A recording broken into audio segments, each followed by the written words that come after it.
Welcome to Kate's Books and Crannies. My name is Kate Goforth and this is my bookish corner of YouTube. I am an author, bookworm, but I also have a lot going on in the crannies of my life. I'm a crafter, I'm a theater kid, I like to bake and cook on occasion, and I also love to share modest outfits that are still really cute. And I'm a college student. We all know the best way to get to know someone is by their favorite books, so I'm going to share with you my top 5 favorite reads. And these are all fiction, not including nonfiction. And if you stay until the end, I'll share about how I became a published author, so let's get into it. We're going to start solid with my number 5 on the list, which is, I need to find it in the stack of books, Float by Laura Martin. This book is very underrated. I doubt you have heard of it, but now you have. Think about superheroes in a summer camp with 2 missions. Mission number 1 is obviously to have fun or to get done with Camp Outlier, which is a camp for all of the superpowered humans in this story. Only a small percentage of the population is superpowered, and that has scared the world for a while. And to regulate them over the summer, they send them to summer camp. Therein lies our main character, Emerson, who can float, but not very well. The second mission is for Emerson to save one of his cabin mates, who is destined to die. It's not as depressing as it sounds. This book is actually hilarious, but also very heartwarming. The ending is lovely. There's also a second book, but I would say this book is probably the best. I think I've reread it like 6 or 7 times, so obviously it's my number 5 for that reason. 10 out of 10. Next one. Okay. Next on the list, The False Prince by Jennifer A. Nelson.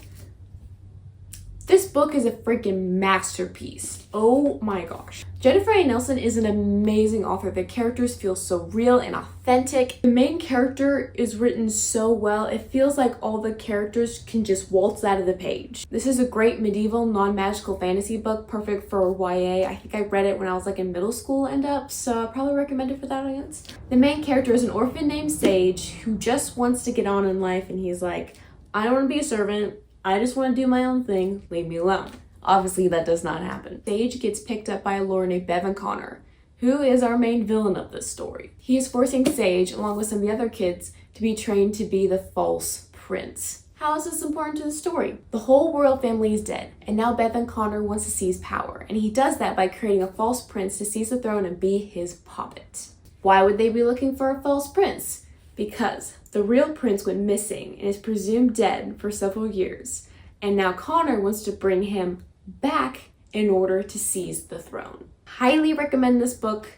A lot of sarcasm. If you're not a sarcasm person, you might not like this book. He's very sarcastic. He lies a lot in this book, but man, he does it in such a clever way, like you cannot help but be impressed. It doesn't condone lying, but, There's also a slight thread of romance in this book, which is super sweet. This is a 5-book series. The first 3 books are my favorite and the best in my opinion, but the 2 others are still good too, but man, it does not hold a candle to the first 3. On to the 3rd book, Gregor the Overlander by Suzanne Collins. The author of Hunger Games? The very same. This is basically Hunger Games, but for a middle grade audience. And let me tell you why. Gregor is our main character. He lives in a tiny apartment in New York with his family. Their dad has been missing for a while and no one knows where he went. People suspect him of cheating and stuff, but Gregor and their family are like, no way, he did not do that. Fast forward to the present time, they're sad. Gregor, he cannot go to summer camp because he has to watch over his baby sister. It's just another day of them doing laundry, and all of a sudden, his sister gets sucked through the laundry gate. And of course, Gregor has to follow her. And lo and behold, they discover a secret underground city called Regalia, or more commonly known as the Underland. This is filled with giant cockroaches, giant rats, giant bats that you can ride on like dragons. It's super cool. But Gregor and his sister end up in the human city of Regalia, and suddenly they are thrust into a prophecy that they think Gregor is a part of.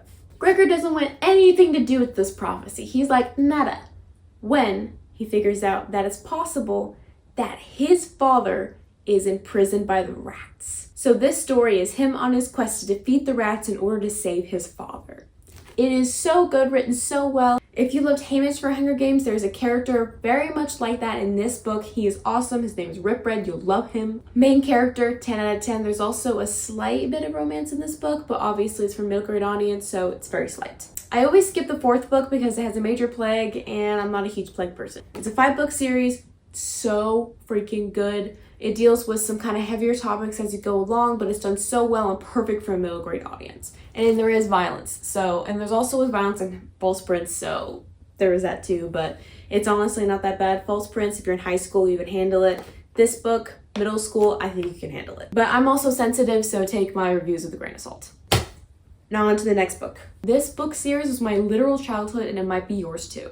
Keeper of the Lost Cities by Shannon Messenger. Oh my gosh. This is a story about a girl who does not fit in, all to discover that this whole time she was an elf, a telepathic elf. How does she discover this?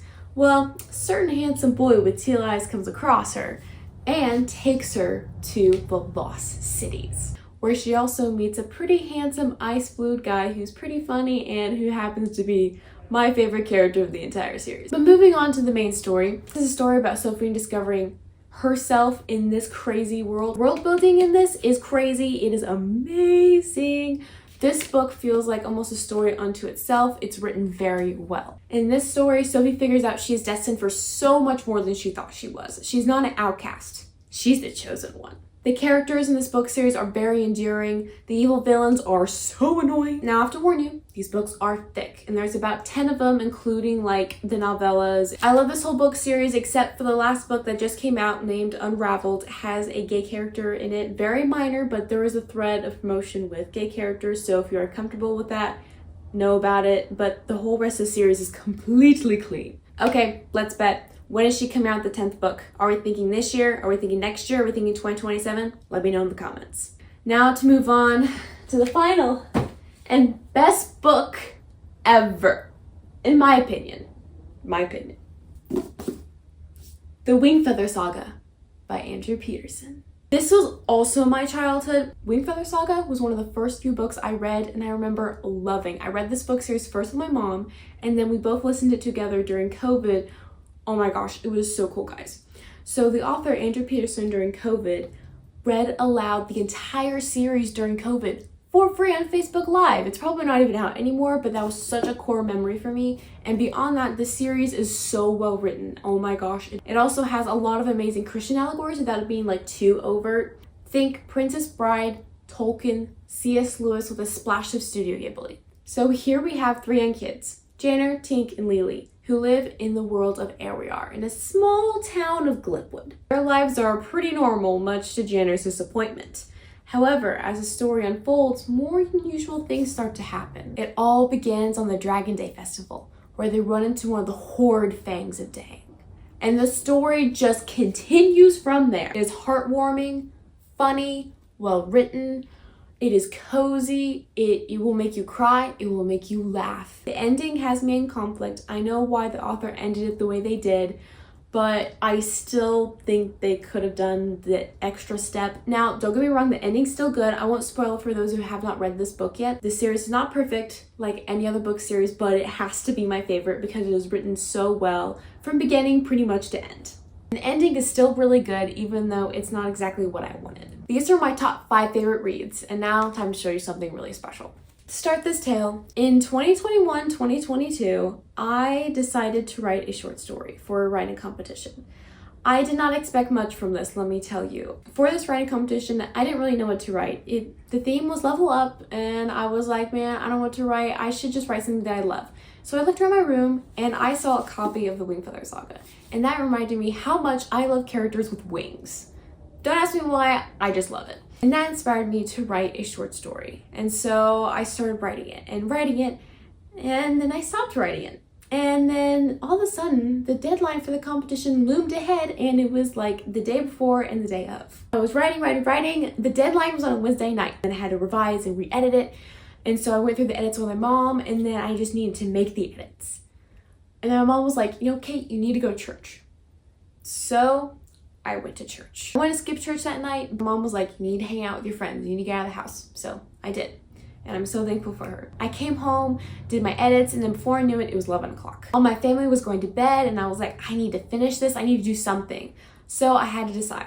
Was I going to submit this story, even though it wasn't fully edited and it wasn't perfect? My mom encouraged me throughout the whole editing process. I could have not done it without her. And honestly, God really helped me through the process as well. It was one of those moments where God was like, okay, you can do this if I make the next step.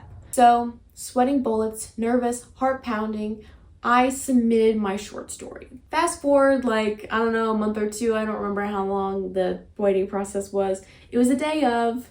I remember I FaceTimed my friend that day. I talked to her. I was like, yeah, I probably didn't get it. They never replied. So fast forward to 9:30 that night. I'm just refreshing my email because I have a habit of refreshing my email. And after this, the habit only got worse because what came in my inbox freaked me out. I opened my mail and this person was like, hey, we saw you submitted your short story to our writing competition, but there's a separate form that they wanted me to fill out. They said the form was kind of broken and a lot of people didn't work for them. Could you fill out this form for us? And I was like, they're asking me to resubmit the form. I filled it out so quickly. Like, I'm sure there were so many typos in it. That's not even funny. But I submitted it. And like a few minutes later, I get back an email. I'll put it up here. They told me I was gonna be a published author. I was 15 and I was being told I was gonna be published author. Now, at this point, it wasn't concrete. I still hadn't signed the contract or anything. But lo and behold, after a few months, in March 25th of 2022, I became a published author. My short story, Outcast, became published in Teen Author Bootcamp, now StoryCon's teen anthology, Level Up. And now my short story, Outcast, was in print. I cannot tell you, like, the fact that I was published didn't sink in for a really long time. And the fact that I had this opportunity was amazing. The people I worked with to edit my story, they were super sweet and encouraging, but also gave me really good critiques to make my story better. But enough about me, I want to meet you. Share your 5 favorite books in the comments below and let me know if we have anything in common. I can't wait to meet you. Welcome again to Kate's Books and Crannies, and thank you so much for watching. Meet you soon.